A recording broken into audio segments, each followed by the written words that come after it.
The fluorescent lights flickered in the courthouse hallway as 7-year-old Tommy Mitchell sat on a cold wooden bench, his legs dangling inches above the floor. His small fingers nervously adjusted the navy blue tie his father had knotted too tightly around his neck that morning. The marble walls seemed to close in around him as Mr. Peterson, his father's expensive lawyer, crouched down to his eye level for what felt like the 100th time that week. "Remember what we practiced, Tommy," Mr. Peterson whispered, his mint-scented breath making Tommy wrinkle his nose. "When the judge asks you about your mother, you just say exactly what we talked about. Can you do that for me, buddy?" Tommy's stomach hurt, the same way it had been hurting for weeks now, ever since his father started these special practice sessions with Mr. Peterson. He nodded mechanically, just as he'd been taught, but his heart felt heavy in his chest. Down the hall, he could see his mother, Sarah Mitchell, sitting alone on another bench. She looked different today, smaller somehow, in her simple blue dress and worn shoes. Her usually bright eyes were red-rimmed, and she kept wiping them with a crumpled tissue. Tommy wanted to run to her, to feel her warm hugs that always smelled like vanilla and home, but his father's firm hand on his shoulder kept him in place. "Son," Richard Mitchell, Tommy's father, spoke in that new voice he'd been using lately, the one that sounded nice on the outside but made Tommy feel scared inside. "Remember what we talked about. This is very important. You want to live in the big house with the swimming pool, right? And that new Xbox I promised?" Tommy nodded again, feeling the weight of the tablet in his backpack, the brand new one his father had given him last week. He'd said it was for games, but Tommy hadn't played a single game on it yet. Instead, it had been sitting in his bag, its record button quietly blinking during all those practice sessions. The courthouse buzzed with activity around them. Men and women in suits rushed past, their shoes clicking against the floor. Some carried stacks of papers, others talked rapidly into their phones. Nobody seemed to notice the little boy whose shoulders slumped lower with each passing minute. Through the giant windows, Tommy could see trees swaying in the wind outside. He remembered how his mother used to push him on the swings in the park near their old house, before everything changed, before his father started saying all those mean things about her, things Tommy knew weren't true.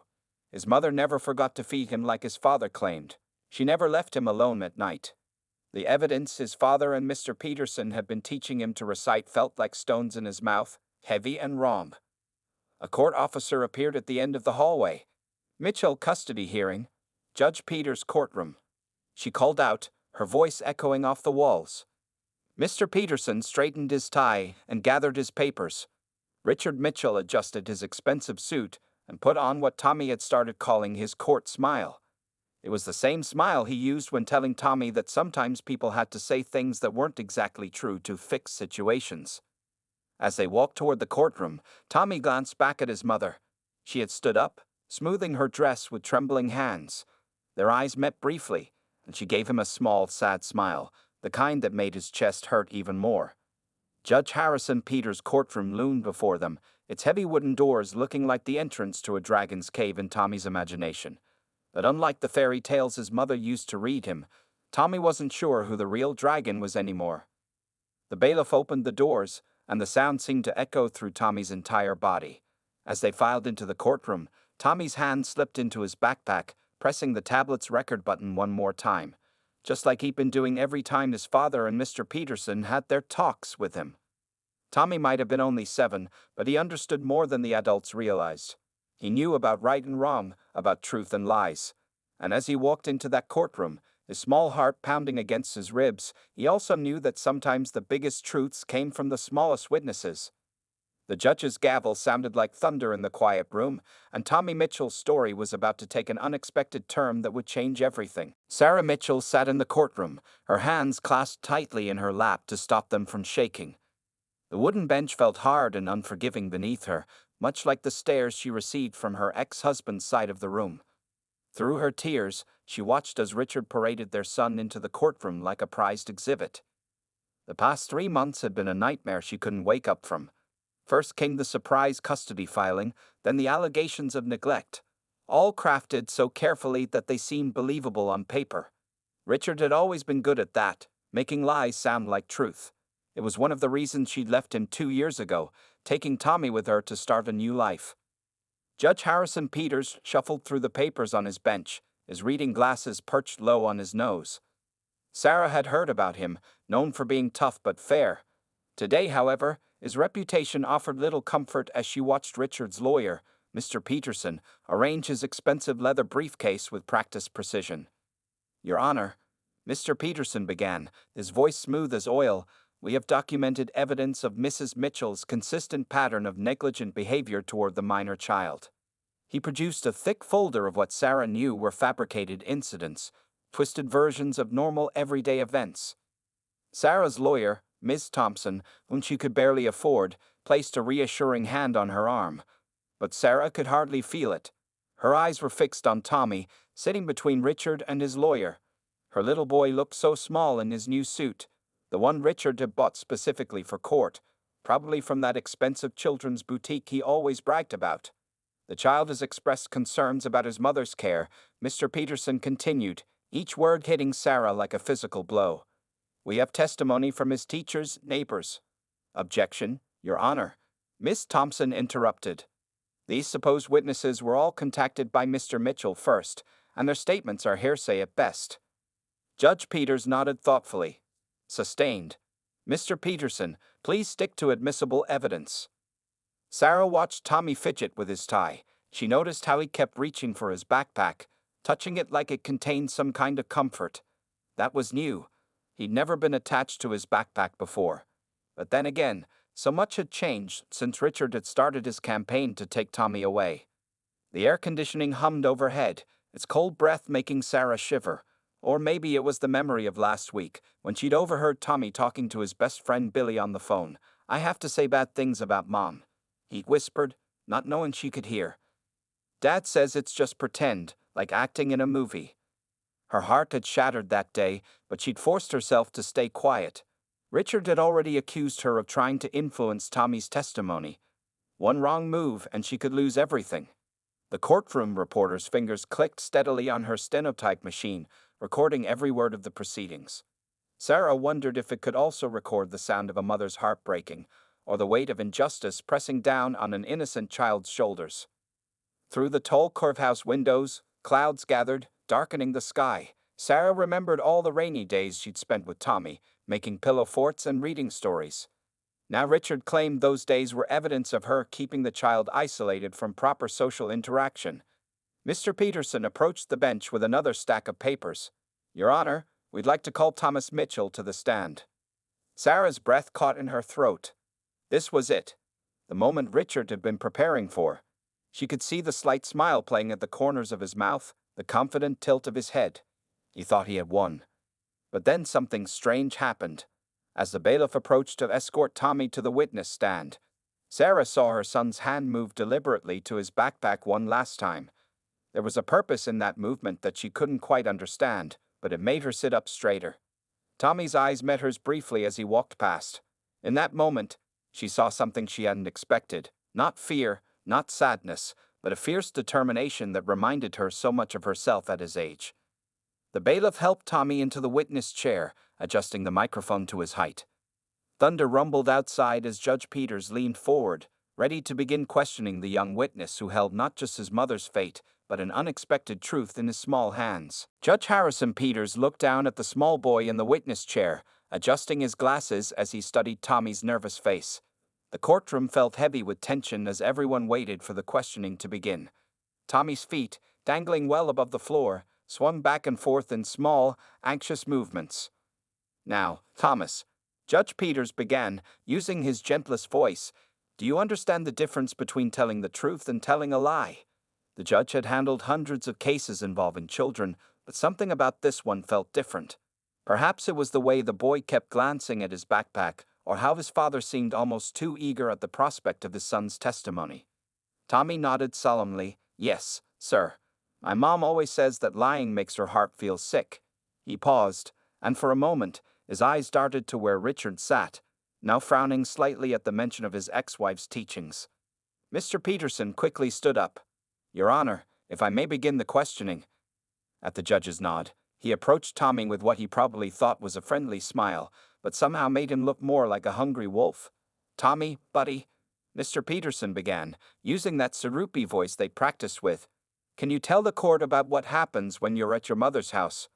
He glanced meaningfully at Tommy, the way they'd rehearsed dozens of times. Tommy's small hands gripped the edges of the witness chair. Sometimes, he started, his voice barely a whisper into the microphone. The court reporter leaned forward, straining to hear. "Speak up, son," Judge Peters encouraged, noticing how the boy's eyes kept moving between his father and the backpack now sitting by Sarah's feet. She had picked it up when Tommy went to the stand, a natural maternal gesture. Thunder crashed outside, making several people jump. The storm that had been threatening all morning was finally breaking. As if drawing courage from the sound, Tommy's voice grew stronger. "Sometimes," he started again, "when I'm at Mom's house." He paused, and Judge Peters noticed a subtle change in his demeanor. The nervous fidgeting stopped. His shoulders straightened slightly. Richard Mitchell leaned forward in his seat, anticipating the practiced testimony about Sarah's supposed negligence. Mr. Peterson stood confidently, waiting for the words they carefully rehearsed. But Tommy wasn't looking at either of them anymore.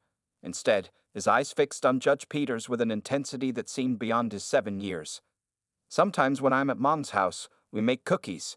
She never forgets to feed me. She reads me stories and helps me with homework. She works really hard at her job, but she's never left me alone." Mr. Peterson's smile froze. "Tommy," he interrupted, "remember what we talked about? Telling the judge about the times your mother leaves you alone?" Objection. Sarah's lawyer called out. "He's leading the witness." "Sustained," Judge Peters said sharply, watching the scene unfold with growing interest. Something wasn't following the expected script, and his years on the bench had taught him to pay attention to such moments. Richard Mitchell's face had turned an interesting shade of red. He made a subtle gesture toward his son, but Tommy wasn't looking his way anymore. "Your Honor," Tommy said, his voice surprisingly clear now, "I need to tell you something important." His hand reached out toward his backpack. "My mom needs to get my tablet. There's something you need to hear."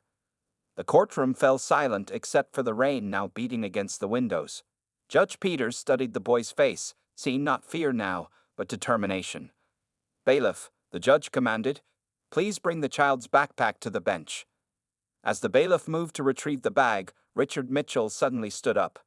"Your Honor, this is irregular. My son is clearly confused and—" "Mr. Mitchell," Judge Peters cut him off sharply, "sit down." There was something in the judge's tone that made Richard sink back into his seat. Tommy's small voice cut through the tension. "I recorded everything, Your Honor. All the practice sessions with Dad and Mr. Peterson. They said I had to lie about Mom, or else." His voice trembled slightly, but his eyes remained steady. The tablet was brought to the judge's bench, and as Judge Peters looked from the device to the small boy in the witness chair, he realized he was about to hear something that would change the entire course of this case.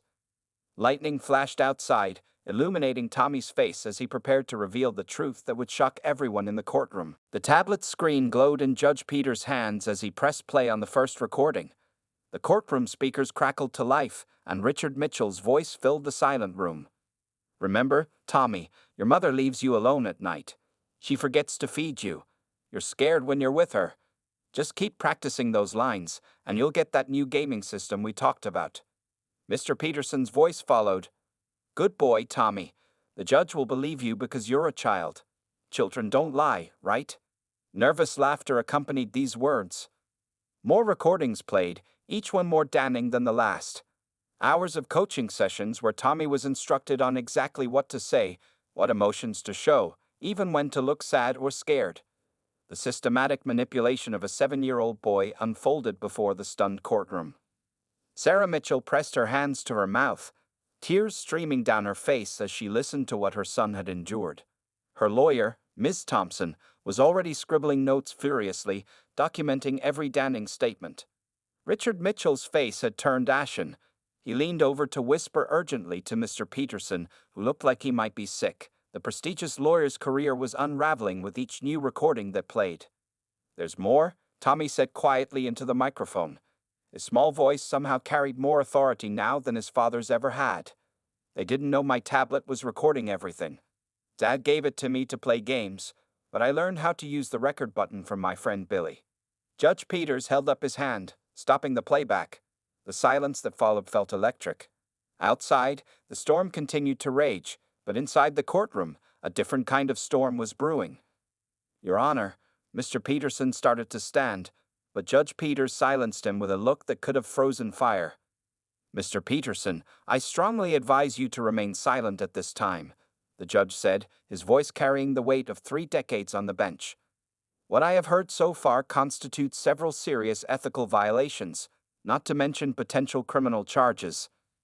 Tommy sat straighter in the witness chair, as if a heavy burden had been lifted from his small shoulders. "I didn't want to lie about Mom," he said, looking directly at Judge Peters. "Dad said it was just pretend, like acting in a movie, but it felt wrong in my heart." Richard Mitchell suddenly stood up, his chair scraping loudly against the floor. "This is ridiculous. He's just a child playing with a tablet. You can't seriously." "Mr. Mitchell," Judge Peters' voice cracked like a whip. "One more word from you, and I'll have you removed from this courtroom. Bailiff, please ensure Mr. Mitchell remains seated." The bailiff moved to stand near Richard, who slowly sank back into his chair, his face a mask of barely controlled rage. Sarah reached for her son's backpack, hugging it close.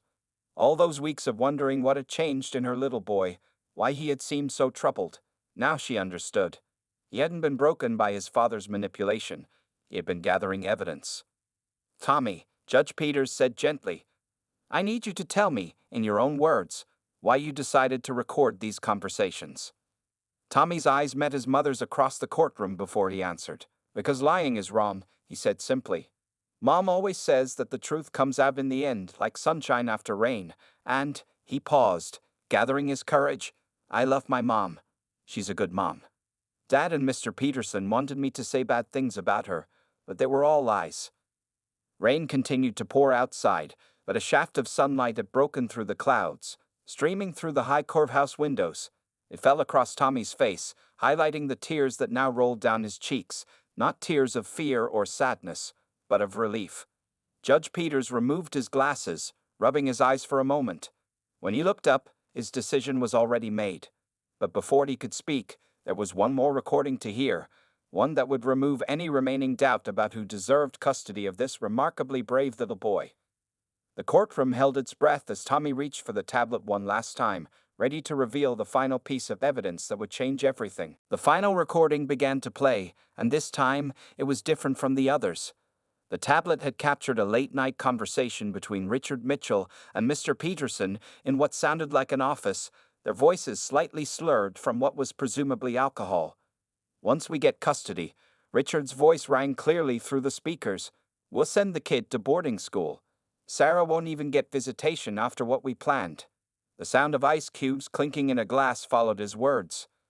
"Brilliant plan," Mr. Peterson's voice replied. "Using the kid against her, making him lie about neglect. The judge always believes the children. We just need him to stick to the script tomorrow." The courtroom remained deathly silent as the recording continued. Sarah's hands trembled as she listened to her ex-husband discuss his real intentions, not concern for their son's welfare, but a calculated plan for revenge against her for leaving him. Judge Peters' face grew darker with each passing moment.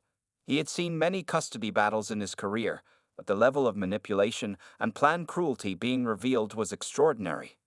Tommy sat in the witness chair, his chin held high despite the tears that continued to fall. He had understood more than anyone had given him credit for. The recording went on to reveal how Richard had planned to use his business connections to move Tommy across the country, far from his mother's reach. "Your Honor," Mr. Peterson tried to interject, his face now pale and sweating. "This recording was obtained without consent." "Counselor," Judge Peters cut him off sharply, "given that this recording appears to document conspiracy to commit perjury and the manipulation of a minor, I suggest you consider very carefully what you say next." The warning in his voice was unmistakable. Richard Mitchell had slumped in his chair, the carefully constructed facade of a concerned father crumbling with each damning word from the recording.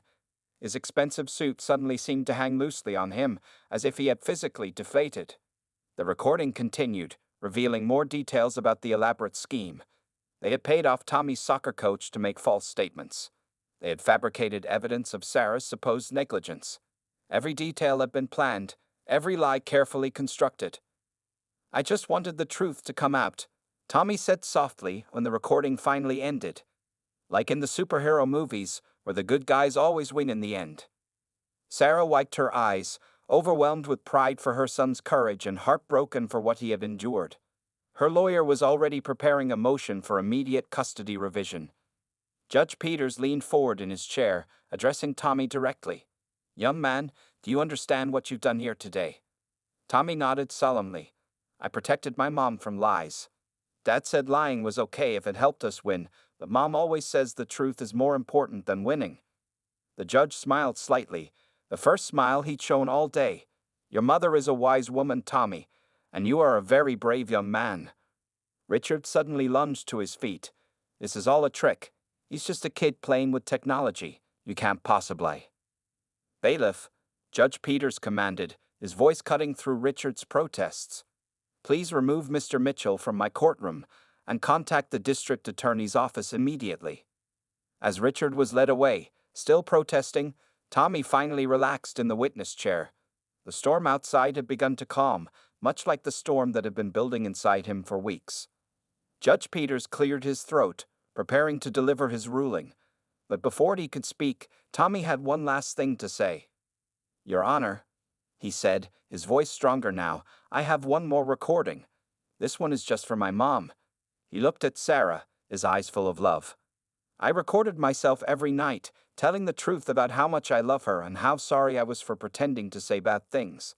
I didn't want her to think I meant any of it." In that moment, as fresh tears fell from Sarah's eyes, everyone in the courtroom witnessed not just the end of a custody battle, but the triumph of a child's love and courage over adult manipulation and deceit. The district attorney, Ms. Rachel Chen, arrived at the courthouse within 30 minutes of being called. She walked into the courtroom with purposeful strides, her presence adding another layer of gravity to the already tense atmosphere. The bailiff had moved Richard Mitchell to a side room under guard, while Mr. Peterson sat alone at his table, frantically shuffling through papers. Judge Peters called for a brief recess to confer with Ms. Chen, leaving Tommy finally free to run to his mother. Sarah wrapped her arms around her son, holding him close as if she might never let go again. "I'm so sorry, Mom," Tommy whispered into her shoulder. "I hated pretending to say those things about you." Sarah stroked his hair, her tears falling onto his new suit. "You have nothing to be sorry for, sweetheart. You were so brave, so incredibly brave."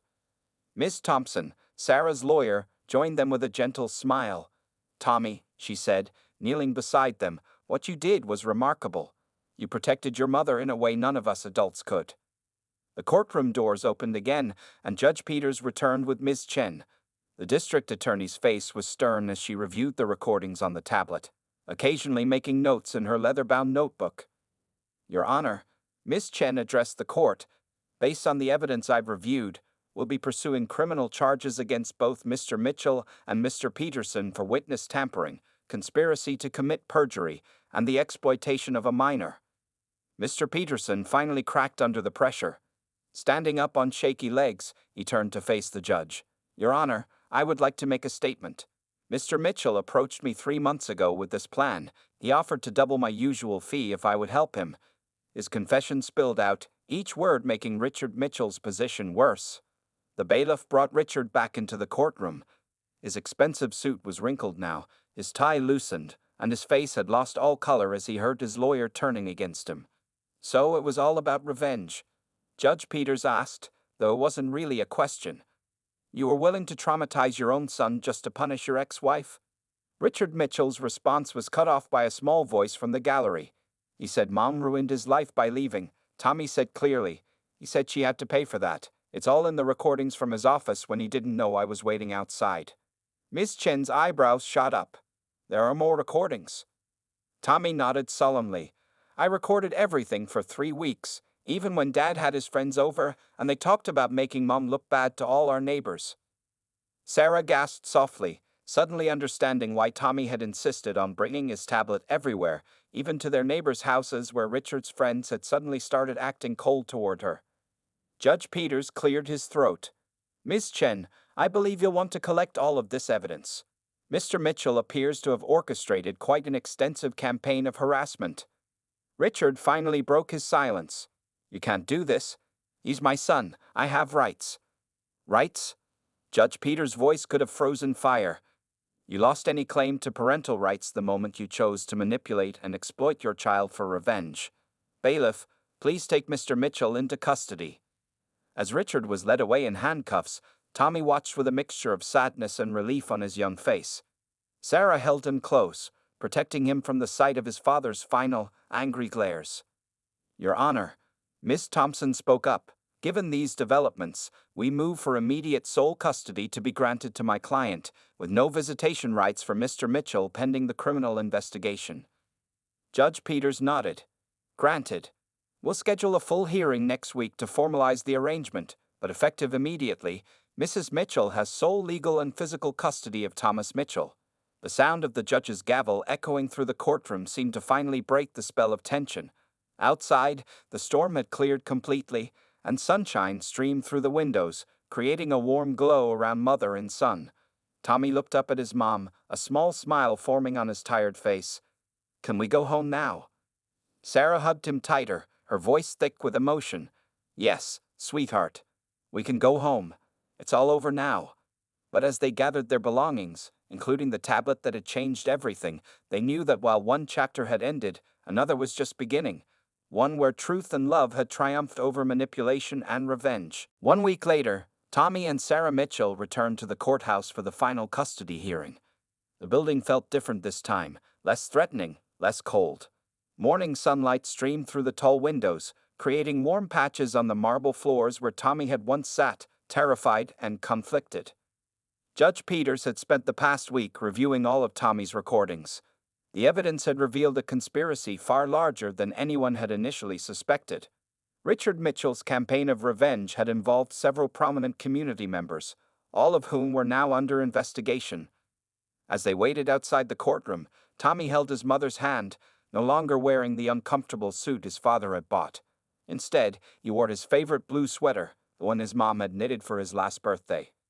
"Mrs. Mitchell," called a familiar voice. They turned to see Ms. Chen approaching, a satisfied smile on her face. "I thought you'd like to know that Mr. Peterson has agreed to cooperate fully with our investigation. He surrendered his law license and is providing detailed testimony about your ex-husband's actions." Sarah nodded, feeling a weight lift from her shoulders. "What about Richard?" "He's facing significant jail time," Ms. Chen replied, keeping her voice low so Tommy wouldn't hear all the details. "The conspiracy was extensive, and we've uncovered evidence of other crimes during our investigation." Inside the courtroom, the atmosphere was markedly different from the previous week. Richard's side of the room sat empty, while Sarah's side was filled with supporters, including several of their neighbors who had come forward to apologize for believing Richard's lies. Judge Peters entered, and everyone rose. He looked more relaxed today. The stern lines of his face softened somewhat. He had removed his usual black robe, choosing instead to wear a regular suit, a deliberate choice to make the proceedings less intimidating for Tommy. "Before we begin," Judge Peters announced, "I want to address young Mr. Mitchell directly." He looked at Tommy with genuine warmth. "Son, would you please come forward?" Tommy walked to the front of the courtroom, standing tall despite his nervousness. This time, there was no witness stand, no pressure, just an honest conversation. "Tommy," the judge began, "what you did took extraordinary courage. You've helped us understand something very important about how we handle cases involving children. Because of you, we're implementing new procedures to protect other kids from being manipulated in custody battles." Tommy's eyes widened. "Really?" Judge Peters nodded. "Really, we're calling it the Mitchell Protocol. Every child involved in a custody case will now have a special advocate assigned to them, someone whose only job is to make sure they're not being pressured or manipulated by either parent." Sarah wiped tears from her eyes as she watched her son's face light up with pride. Her little boy hadn't just saved himself, he created a legacy that would protect other children. "Now," Judge Peters continued, "let's make this official." He picked up his gavel, but before he could proceed, Tommy raised his hand hesitantly. "Yes, Tommy?" "Your Honor," Tommy said, his voice clear and steady. "Can I say something first?" The judge nodded, and Tommy turned to face the courtroom. "I just want to say that sometimes grown-ups think kids don't understand things, but we do. We know when something's wrong, even if we're scared to say it." And he paused, looking at his mother. Sometimes the bravest thing isn't standing up to bad guys, but standing up for someone you love. The courtroom fell silent, moved by the wisdom in those simple words. Judge Peters cleared his throat, clearly affected by Tommy's speech. "Well said, young man," he replied. "Very well said indeed." He lifted his gavel. "By the power vested in me by the state, I hereby grant sole legal and physical custody of Thomas Mitchell to Sarah Mitchell, with no visitation rights granted to Richard Mitchell. Furthermore, I'm issuing a permanent protective order preventing Mr. Mitchell from coming within 500 feet of either Mrs. Mitchell or Tommy." The sound of the gavel echoed through the courtroom, but this time it sounded like victory. Sarah hugged her son close as their supporters applauded. As they left the courthouse, stepping into the bright sunshine, Tommy looked up at his mother. "Mom," he said softly, "can we get ice cream?" Sarah laughed, a sound of pure joy and relief. "Ice cream? I think this calls for a double scoop with extra sprinkles." Together, they walked down the courthouse steps, leaving behind the darkness of the past few weeks and stepping into a future bright with truth, love, and the unshakable bond between a mother and her remarkably brave son. 6 months after the historic custody hearing, the Mitchell Protocol had already made a significant impact in family courts across the state. Judge Peters sat in his chambers, reviewing a framed newspaper article about the case that had changed everything. The headline read, "7-year-old's courage transforms family court system." Down the street from the courthouse, Tommy and Sarah Mitchell were building a new life. Their small apartment was filled with warmth and laughter, something that had been missing during those dark weeks of the custody battle. Tommy's tablet, the one that had captured the truth, now sat on a special shelf in his room, a reminder of how one small person's bravery could change the world. On this particular Saturday morning, Tommy was getting ready for a special ceremony at the courthouse. He stood in front of his mirror, adjusting the bow tie his mother had helped him with. This time, the tie wasn't too tight, and the clothes he wore were chosen with love, not manipulation. "Ready, sweetheart?" Sarah called from the living room. She was dressed in a simple but elegant blue dress, her confidence restored after months of healing. The courthouse looked different today. The main hall was decorated with balloons and banners announcing the first annual Mitchell Protocol Conference. Judges, lawyers, and child advocates from across the country had gathered to learn about the new procedures that Tommy's case had inspired. As they entered the building, several people recognized them, but unlike the whispers and stares of the custody battle days, these were looks of admiration and respect. Tommy's story had become a symbol of hope for families trapped in toxic custody battles. Ms. Chen, who had successfully prosecuted Richard Mitchell, now serving 5 years in prison, and Mr. Peterson, disbarred and awaiting sentencing, greeted them warmly. "There's our guest of honor," she said, smiling at Tommy. Judge Peters was waiting at the podium, his usual stern expression replaced with genuine warmth. The large conference room was packed with people, including many children who had already been helped by the Mitchell Protocol. "Ladies and gentlemen," Judge Peters began, "6 months ago, a young boy taught us all a valuable lesson about truth, courage, and the wisdom of children. Today, we celebrate not just the success of the Mitchell Protocol, but the incredible spirit of the child who inspired it." Tommy listened from his seat in the front row, holding his mother's hand. He thought about how different things were now. His father's friends who had participated in the scheme had all apologized, some even testifying against Richard. The neighbors who had been deceived now brought over cookies and invited them to barbecues. "Thanks to the Mitchell Protocol," Judge Peters continued, "we've already prevented 17 cases of parental manipulation in custody battles. Children now have a safe space to tell their truth, without fear or pressure." Sarah squeezed Tommy's hand as Judge Peters invited them both to the podium. Tommy, who had once been terrified to speak in this very building, now stood tall and confident. "Tommy," Judge Peters said, "would you like to say something to everyone?" Tommy looked out at the crowd, then spoke from his heart. "When I was scared during the custody battle, I remembered what my mom always says, that doing the right thing isn't always easy, but it's always worth it. I hope the Mitchell Protocol helps other kids be brave too." The applause was thunderous. Sarah wiped proud tears from her eyes as Tommy was presented with a special award for extraordinary courage in the pursuit of justice. After the ceremony, as they shared cake with the other attendees, Tommy's best friend Billy rushed over with exciting news. "Tommy, They're putting your story in our school's social studies book. You're going to be famous. Tommy just smiled and shrugged. He didn't care about being famous. He cared that other kids wouldn't have to go through what he did. That parents would think twice before using their children as weapons. That judges would listen more carefully to small voices speaking big truths. As the celebration wound down, mother and son walked hand in hand through the courthouse halls, the same halls where their journey had begun. Now these halls held different memories, memories of triumph and transformation. "Mom," Tommy said as they reached the front steps, "are we going to be okay now?" Sarah knelt down and hugged her son tight. "We already are, sweetheart. Thanks to you, we already are." And as they walked home in the golden afternoon light, they knew that their story would continue to make a difference, one family at a time, one truth at a time, one brave heart at a time.